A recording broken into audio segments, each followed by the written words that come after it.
సుమన్ టీవీలో మీ business promotions కోసం ఈ కింది నెంబర్ను సంప్రదించగలరు.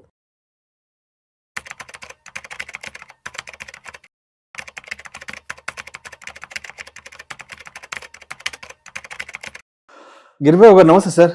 నమస్తే అండి. గిరిబాబు గారు, చాలా మంది ₹1 కోటి 2 కోట్ల రూపాయలు ఓ ఇల్లు కొనుక్కోవడానికో ఇల్లు కట్టుకోవడానికో బ్యాంకుల నుంచి లోన్ తీసుకుంటారు. దానికి ఒక 15 సంవత్సరాలు 20 సంవత్సరాలు టెన్యూర్ పెట్టుకుంటారు, లోన్ గడువు పెట్టుకుంటుంటారు. సరే, ఓవర్ పీరియడ్ ఆఫ్ టైం తర్వాత ఒక 5-10 ఏళ్ల తర్వాత అనిపిస్తుంది, అబ్బా ఇంకో 10-15 ఏళ్ళు కట్టాలి, చాలా టైం ఉంది. వెక్స్ అయిపోతారు అప్పటికి. ఎందుకంటే ప్రతి నెల 1వ తేదీ వచ్చిందంటే దానికోసం ఒక 50,000, 60,000, 70,000, 80,000 ఎంతో కొంత ఈఎంఐకి దగ్గర 1,00,000 వరకు ఉంటుంది. 1,00,000 వరకు ఈఎంఐకి వెళ్ళిపోతుంటుంది. సరే, ఇంకో రోజు వైఫ్ అండ్ హస్బెండ్ ఇద్దరు కూర్చొని మాట్లాడుకుంటారు, అయ్యో నెలకు ₹1,00,000 వరకు ఈఎంఐకి వెళ్ళిపోతుంది, చాలా బర్న్ అయిపోతుంది, త్వరగా ఏదో విధంగా అసలు ఫస్ట్ ఈఎంఐ నుంచి ఈఎంఐ త్వరగా రీపే చేసి ఫస్ట్ దీని నుంచి బయటపడాలి అనుకుంటుంటారు. కాబట్టి మరి ఈఎంఐ విషయానికి వస్తే మనం ఈఎంఐ బర్డన్ని తగ్గించుకోవడానికి ఎటువంటి మంచి మార్గాలు ఉన్నాయంటారు? యాక్చువల్గా ఒక చిన్న ఎగ్జాంపుల్తో మనం డిస్కస్ చేద్దాం. చాలా మంది తోటి నేను మాట్లాడినప్పుడు, మీరు హోమ్ లోన్ టెన్యూర్ ఎంత తీసుకున్నారు అంటే, నేను 25 years తీసుకున్నాను, 30 తీసుకున్నాను చెప్తుంటారు. ఎందుకంత ఎక్కువ తీసుకున్నాము అంటే, అంత టెన్యూర్ పెడితే తప్ప మనకు కావాల్సినంత అమౌంట్ రాదు. మీరు ముందే కనుక 10 years 15 years పెట్టుకుంటే డిస్బర్సిబుల్ అమౌంట్ ఎక్కువ రాదు. కనుక టెన్యూర్ ఎక్కువ పెట్టేసుకుంటారు. వాళ్ళ మైండ్లో ఏముంటుందంటే, నేను టెన్యూర్ 25 పెట్టుకున్నా, 30 పెట్టుకున్నా, నేను దీన్ని ఒక 10-15 సంవత్సరాల లోపల క్లియర్ చేసేస్తాను అనే ఉద్దేశం ఉంటుంది. ఆ 10-15 సంవత్సరాల లోపల క్లియర్ చేస్తాను ఉద్దేశం ఉండి, వాళ్ళు ఇక ఆ 20 సంవత్సరాల పీరియడ్ని పట్టించుకోకుండా లోన్ తీసేసుకుంటారు. లోన్ తీసేసుకొని వాళ్ళు ఫస్ట్ లోన్ తీసుకొని ఇల్లు కొనుక్కొని గృహప్రవేశం అయిన తర్వాత కనీసం ఒక 3-4 years దాకా వాళ్ళకి ఒక బ్రీతింగ్ స్పేస్ దొరకదు, అంటే ఎక్స్ట్రా కట్టడానికి. అంటే ఫస్ట్ 4-5 years అట్లా వెళ్ళిపోతుంది. ఇక తర్వాత నేను నెమ్మదిగా కడదాము, నా దగ్గర డబ్బులు ఉన్నప్పుడల్లా కడదాము అని ఇంకా ఏ అవసరాలు ఉన్నా పక్కన పెట్టి ఈ హోమ్ లోన్ మీద పడి దాన్ని తీర్చుకుంటూ వెళ్ళాలి అని తాపత్రయపడుతుంటారు. ఎంత తాపత్రయపడ్డా ఒక 15 సంవత్సరాలు తక్కువైతే కాదు. అలా కాకుండా మన మిగతా గోల్స్ ఏవైతే ఉన్నాయో అవి మిస్ అవ్వకుండా ఒక ప్రాపర్ ప్లానింగ్, ఒక చిన్న 2-3 టిప్స్ చెప్తాను నేను. అవి కనుక మీరు అవలంబిస్తే మీ హోమ్ లోన్ ఎంత టెన్యూర్ ఉన్నా, ఎంత ఎక్కువ ఉన్నా హ్యాపీగా మనం క్లియర్ చేసుకోవచ్చు. ఒక ఎగ్జాంపుల్ తీసుకుందాం. ఒక 50 lakhs హోమ్ లోన్ ఉంది, 8.5% ఇంట్రెస్ట్ అనుకోండి. ఈఎంఐ వచ్చి అరౌండ్ 44,000 అవుతుంది. 43,000 change 44,000. 50 lakhs home loan, 8.5% interest rate, 20 years tenure, 44,000 EMI. అయితే మొత్తం మీరు 44,000 చొప్పున 20 years తర్వాత మీరు మొత్తం పాకెట్ నుంచి కట్టేది 1,05,00,000 ఉంటుంది. తీసుకునే లోన్ 50,00,000 అయితే మొత్తం కట్టేది 1,05,00,000 చిల్లర ఉంటుంది. రఫ్ ఫిగర్ చెప్తున్నాను నేను. అంటే మీరు దగ్గర 50,00,000 లోన్కి ఇంకొక 55,00,000 ఎక్స్ట్రా కడుతున్నారు. అది ఎప్పుడు 20 years పాటు కడుతూ పోతున్నారు. కానీ మీరు అన్నట్టుగా నార్మల్గా నేను ఇంతకాలం కడుతూ పోతున్నాను, నాకు అసలు వెక్స్ అయిపోతున్నాను, ఇబ్బంది పడుతుంటారు. సో అందుకే ఒక జోక్ ఉంటుంది. ఏం చెప్తుంటారంటే, నువ్వు నీ ఉద్యోగాన్ని ప్రేమించాలంటే హోమ్ లోన్ తీసుకొని చూడు అని చెప్తారు. హోమ్ లోన్ తీసుకొని చూసావంటే నీ ఉద్యోగాన్ని పక్కా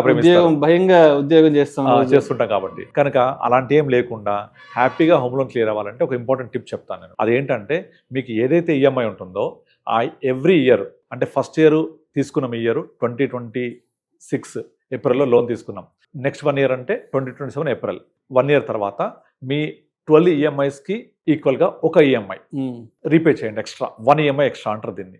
12 years అయిపోయింది, 13th EMI ఎక్స్ట్రా కట్టండి. 13th EMI మళ్ళీ 24 months అయిపోయింది, మళ్ళీ ఒక ఈఎంఐ ఎక్స్ట్రా కట్టండి. 1 EMI ఎక్స్ట్రా ఎవ్రీ ఇయర్ కట్టుకుంటూ వెళ్తే మీ టోటల్ టెన్యూర్ దగ్గర ఒక 6 to 7 years తగ్గిపోతుంది, ఓన్లీ 1 కట్టినందుకే. ఎందుకు అంటే, మొదట మీరు ఏదైతే కడుతున్నారో ఫస్ట్ ఇయర్ మీరు ఎంత తొందరగా కడుతూ పోతుంటే అంత ఎక్కువగా ప్రిన్సిపల్కి వెళ్ళిపోతుంది. అదర్ దాన్ ఈఎంఐ వెళ్ళడం వల్ల ఇమీడియట్లీ ప్రిన్సిపల్ తగ్గిపోవడం వల్ల దాని తర్వాత సబ్సిక్వెంట్ ఈఎంఐలో వెళ్ళే కాంపోనెంట్, ఇంట్రెస్ట్ కాంపోనెంట్ తగ్గుద్ది, ప్రిన్సిపల్ కాంపోనెంట్ పెరుగుద్ది. అర్థమవుతుందా? మొదటి 5-6 years ఇంట్రెస్ట్ బాగా తీసేసుకుంటాడు, ప్రిన్సిపల్ అనేది పోదు. అటువంటి టైంలో మీరు కనుక ప్రిన్సిపల్ అమౌంట్ 44,000 కడుతూ పోతే అది మొత్తం ప్రిన్సిపల్కి వెళ్ళడం వల్ల దాని సబ్సిక్వెంట్ నెక్స్ట్ మంత్ వచ్చే ఈఎంఐలో ఇంట్రెస్ట్ కాంపోనెంట్ ఏమో తగ్గుద్ది, ప్రిన్సిపల్ కాంపోనెంట్ పెరుగుద్ది. అలా పెరగడం వల్ల మీకు ఓవర్ పీరియడ్ ఆఫ్ 20 yearsలో కనీసం 4 to 5 years లోన్ పీరియడ్ తగ్గిపోతుంది, వన్ ఎక్స్ట్రా ఈఎంఐ కట్టడం వల్ల. ఇది ఒక విధంగా మనం అవలంబించవచ్చు. ఇలా లేని వాళ్ళకు, నాకు అంత అవ్వడం కష్టం అనుకుంటే మనం ఏం చేయాలంటే, మన ఈఎంఐ 44,000 కదా ఎగ్జాంపుల్లో, ఆ 44,000 గాను అట్లీస్ట్ ఒక 4,000 అంటే 10% of EMI 4,400 rupees SIP start చేయండి extra every month. SIP start చేస్తూ పోతే మీరు కనుక ఇదే ఎస్ఐపి 4,400 రూపీస్ 20 years కంటిన్యూ చేస్తే ఎగ్జాక్ట్లీ 20 years మీరు ఎంత పే చేస్తారో ఈ 50 lakhs ఎగ్జాంపుల్లో 1,05,00,000 పే చేస్తాం కదా, ఎగ్జాక్ట్లీ మీ కార్పస్ 4,400 చొప్పున వెళ్తే 20 years తర్వాత సేమ్ 1,05,00,000 ఉంటుంది. అంటే మీరు ఎంతైతే లోన్ రూపంలో వాళ్ళకి కట్టారో 1,05,00,000 అదంతా వెనక్కు ఎస్ఐపి అమౌంట్ జనరేట్ అయ్యి ఉంటుంది. అంటే మీకు ఇల్లు ఆల్మోస్ట్ ఫ్రీగా వచ్చినట్టే.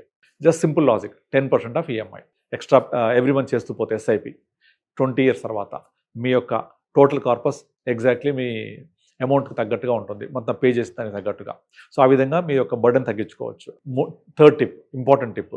మీరు నార్మల్గా చాలామంది ఏం చేస్తారు, నేను ఈ హోమ్ లోన్ తీసుకున్న తర్వాత నాకు 20 years పెట్టుకున్నాను, 20 years కుదరదు, నేను దీన్ని ఇంకా తొందరగా తక్కువ చేస్తా అని చెప్పేసి ఎక్స్ట్రా అమౌంట్ కట్టేస్తూ ఉంటారు. ఏది 1 EMI ఎక్స్ట్రా ప్రయాణం కాకుండా, ఎస్ఐపి కాకుండా ఉన్నప్పుడల్లా కడుతూ ఉంటారు. ఆ ఉన్నప్పుడల్లా కట్టడం చేయకూడదు. దాన్ని ఏం చేయాలి అంటే, మనం కనుక 10 years టార్గెట్ అయిపోవాలి అంటే మన లోన్ ఎంత ఉంది, ఇప్పుడు ఎగ్జాంపుల్లో 50 lakhs ఉంది కనుక నా దగ్గర ఎంత మిగులుతున్నాయి, ఒక 20,000 మిగిలాయి, 30,000 మిగిలాయి.